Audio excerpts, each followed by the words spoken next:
పల్లా రాజేశ్వర రెడ్డి గారు. ధన్యవాదాలు సార్. జనగామ పట్టణంలో 800 ఇల్లు డబుల్ బెడ్రూమ్ కింద కట్టింది సార్. కొద్ది డబ్బు ఇచ్చినట్లయితే కంప్లీట్ అయిపోతుంది. బచ్చన్నపేటలోని కేశరెడ్డిపల్లి గ్రామంలో కూడా కొన్ని ఇల్లు కట్టినాయి. మంత్రి గారికి వరంగల్ రివ్యూలో నేను రిక్వెస్ట్ చేసిన, వారు కూడా ఆనాడు కలెక్టర్కి చెప్పిండ్రు, ఎలక్షన్ల ముందు ఖచ్చితంగా చేస్తామని చెప్పేసి ఒక ప్రాసెస్ మొదలు పెట్టిండ్రు. ఈ లోపల కలెక్టర్ గారు చేంజ్ అయిపోయేసరికి మళ్ళీ ప్రాసెస్ అంతా వెనుకబడ్డది.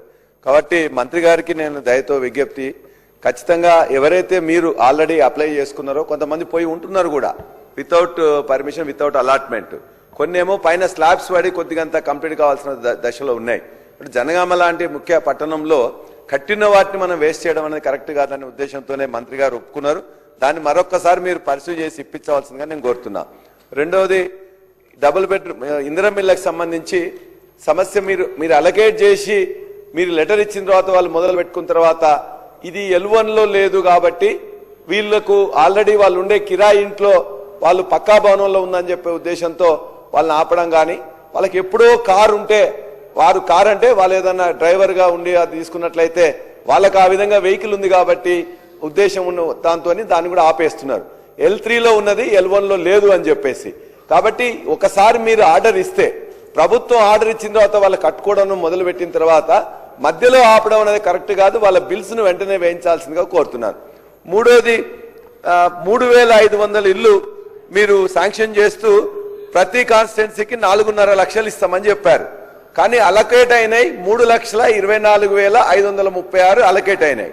అందులో మీరు కన్స్ట్రక్షన్ స్టార్ట్ చేసినాయి 2,62,449. మరి బడ్జెట్ లో మీరు ఇప్పటిదాకా పేమెంట్ చేసింది 5,000 కోట్ల రూపాయలు పేమెంట్ చేశారు, ఫస్ట్ విడతగా చేశారు.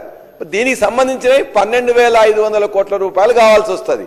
మరి బట్టి గారు బడ్జెట్ లో పెట్టింది ఈ సంవత్సరానికి, వచ్చే సంవత్సరం 12 నెలలకు కూడా పెట్టింది ఇందిరమ్మ ఇళ్ల కోసం 5,000 కోట్లు మాత్రమే.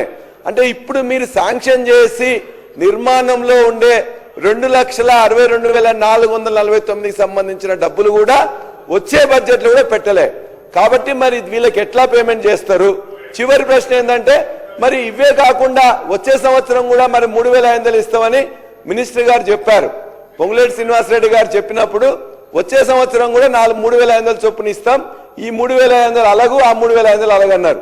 మరి ఈ 3,500కే 3,000 కోట్లు తక్కువైతున్నాయి. మరి వచ్చే 3,500 రూపాయలు 3,500 ఇల్లు ఇస్తారా ఇవ్వరా? ఇస్తే ఎప్పుడు ఇస్తారని చెప్పేసి మీ ద్వారా మంత్రి గారిని రిక్వెస్ట్ చేస్తున్నాం. శ్రీ ధన్పాల్ సూర్యనారాయణ.